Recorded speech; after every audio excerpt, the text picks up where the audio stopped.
Indiana Jones es una de esas sagas que han marcado a toda una generación. Steven Spielberg y George Lucas quisieron homenajear a todas esas series y películas de aventuras que de niños, y no tan niños, les hacían quedarse embelesados mirando a la pantalla. Y de esta dupla salieron 3 películas que fueron el ejemplo perfecto de por qué el cine gusta tanto a tanta gente. Indiana Jones nos transportaba a lugares recónditos, nos hacía revivir esas aventuras que de niños nos imaginábamos cuando sencillamente nos adentrábamos en el campo jugando con un palo y una imaginación infinita. Estas películas también nacieron en el momento adecuado, en un tiempo en el que la innovación de efectos prácticos estaba en su mejor momento. Los efectos digitales aún eran muy primigenios y, sobre todo, hacer una buena película era fundamental para ser sinónimo de éxito comercial.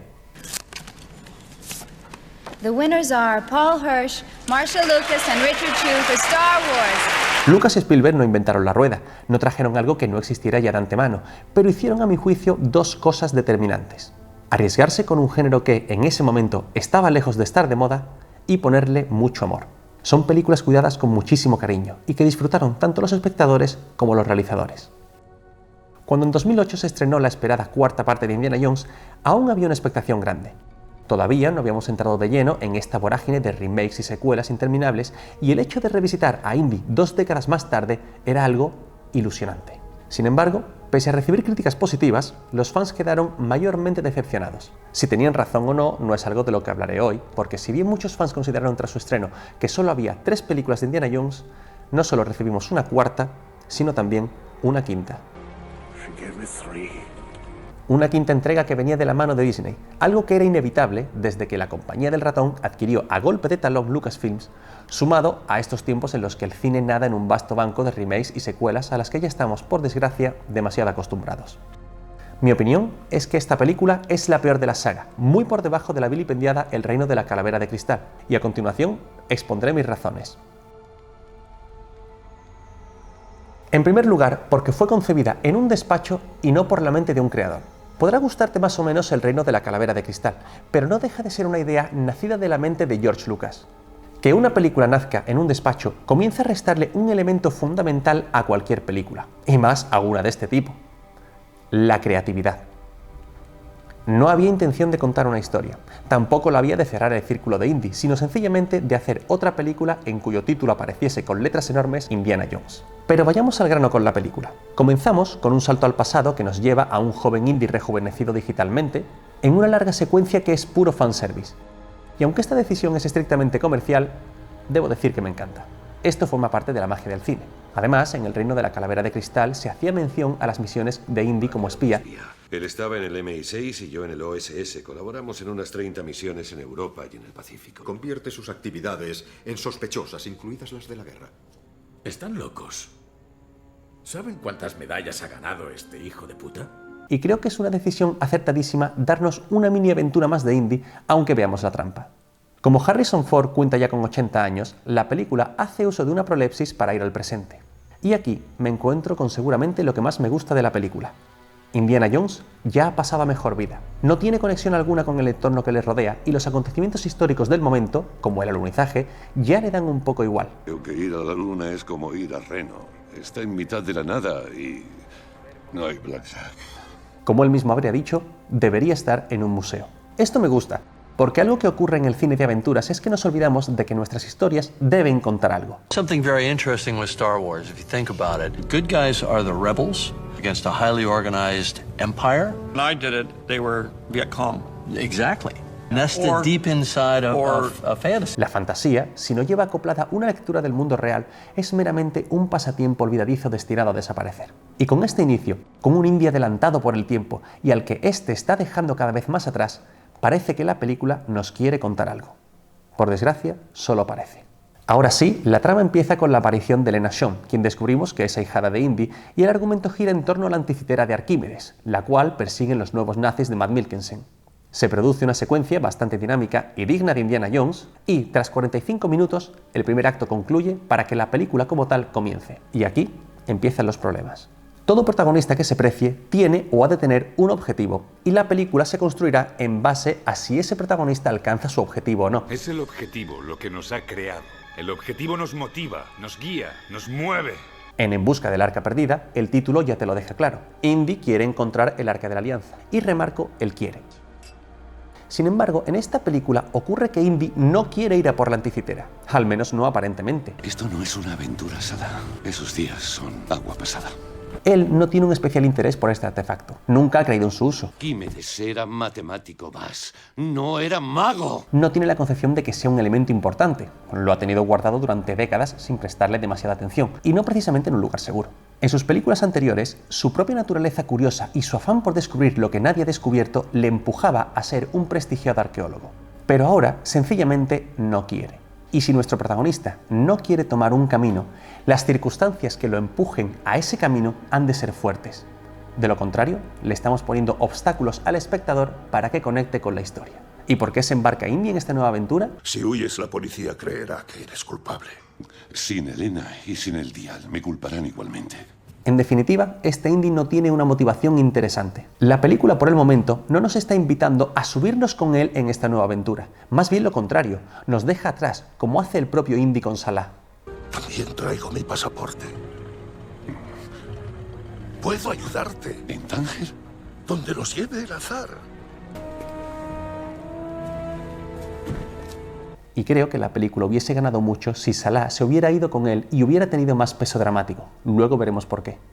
Acto seguido, en dirección a Marruecos, vemos una analepsis en la que Indy le promete a Baz que destruirá la anticitera, pero no llega a hacerlo.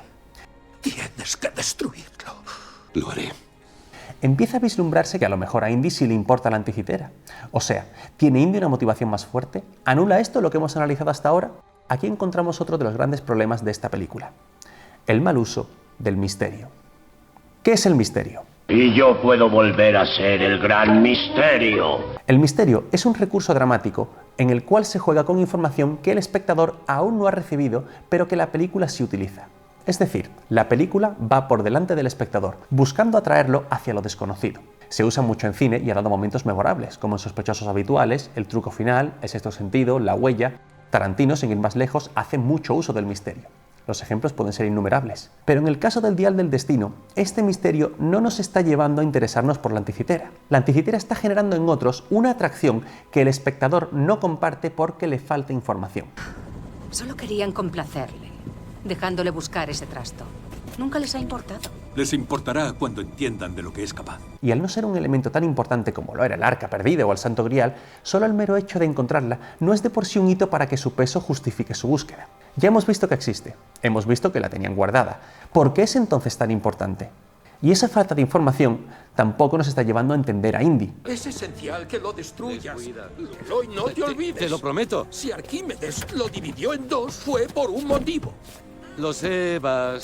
Él ha tomado una decisión basándose en una información que él tiene, pero que aún no se ha transmitido a la audiencia. El espectador va por detrás, y con la anticitera aún no se ha generado una atracción por la misma.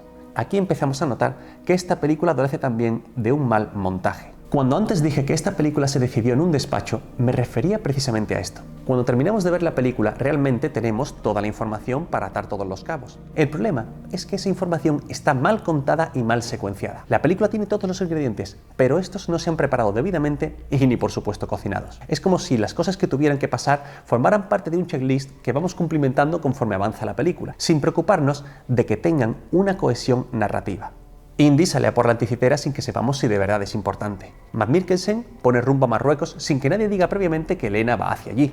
Que nuestros amigos reserven un vuelo charter a Marruecos. El gran Rahim es dueño del Hotel Atlantique de Tánger. Y esta semana el hotel celebrará su subasta anual de antigüedades robadas. Los nazis dan con ellos en el Mediterráneo sin pista alguna. Y la información relevante sobre la anticitera se empieza a desvelar cuando llevamos más de media película. ¿Recuerdas si viste fechas en los cuadernos de tu padre? Espera. ¿Ahora crees que el dial tiene poderes mágicos? Ahora es cuando se revela la información de que la anticitera puede marcar ciertas fechas y empieza a poner sobre la mesa la idea de los saltos en el tiempo. Y en todo caso, ahora sería el momento de remarcar el peligro que tiene que los nazis se hagan con un dispositivo que les puede permitir viajar en el tiempo. También habría sido un momento perfecto para que Elena empezase a ver que hay cosas más importantes que el dinero. Y en lo único en lo que vale la pena creer es en el dinero. La idea de que Indy tuviera una hija ya estaba en la mente de Lucas cuando barajaba ideas para una cuarta entrega. Finalmente la hija se convirtió en hijo, pero esta idea se recogió para la quinta entrega como ahijada. Y con el personaje de Elena hay cosas que me gustan, como que no sea un interés amoroso o que sea un personaje con mucho carisma, pero la película cae en el error de que su personaje lo tenga todo. Por desgracia tenemos otro caso de Mary Sue. Cumple todos sus preceptos. Personaje joven, personalidad poco definida. Vuelvo a repetir, cuando estés en un lío, dinamita. Han matado a mi amigo. Lo siento. Sabe más y sabe hacer más cosas que el resto. Papá me enseñó el polibio a los 9 años. Tiene habilidades llamativas. El 7 de picas. ¿Cómo has hecho eso? No tiene defectos aparentes. Genera pasión en otros personajes. Creía que tal vez habías vuelto porque me amabas. Rahim. Acércate. ¿A mandar? Quiero enseñarte algo. Parece importante.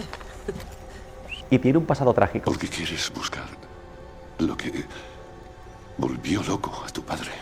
Una de las defensas que hay hacia este personaje radica en que el personaje de Indiana Jones también es así. Y no les falta razón, salvo en un punto crucial. Que a Indy le salen mal las cosas. Indy es torpe. Indy se queda siempre a las puertas de triunfar. Cada vez que Indy consigue algo, viene alguien que se lo arrebata. Primero me trae mi dial, Dr. Jones. Y ahora me trae el gráficos.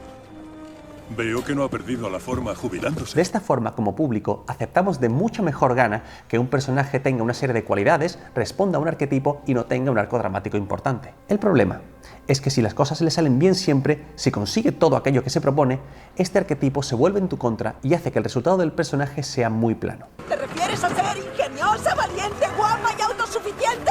Por otro lado, llegamos a la que seguramente es el momento más desaprovechado de toda la saga. A nadie le gustó el personaje de Matt en la anterior entrega y obviamente desde el despacho iban a quitarse a este personaje de encima, sobre todo para no lidiar otra vez con Shia LaBeouf, algo que en algún momento había que responder. Y lo responden hablando de un hipotético viaje en el tiempo. ¿Y si pudieras viajar al pasado?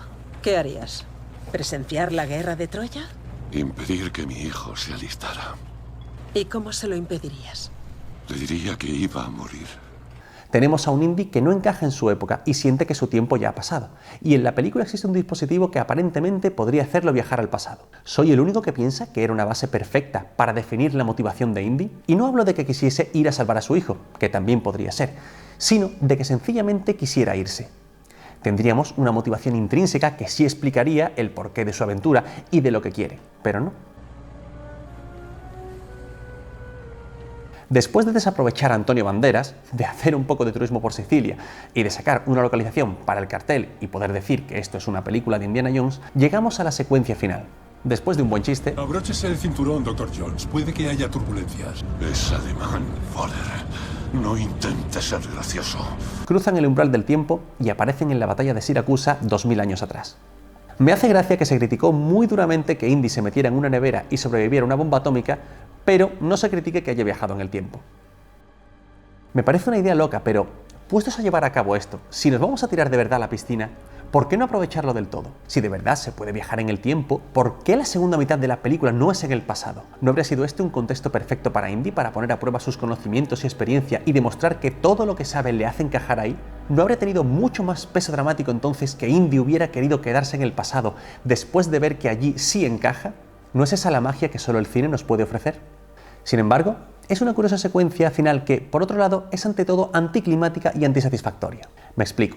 La mejor despedida posible para Indy habría sido que se quedara en el pasado. Es ya improbable que se haga otra película más de Indiana Jones, al menos con Harrison Ford. Y era el momento perfecto para dejar a la estrella morir. A estas alturas Indy no necesita una redención ni reencontrarse con el mundo.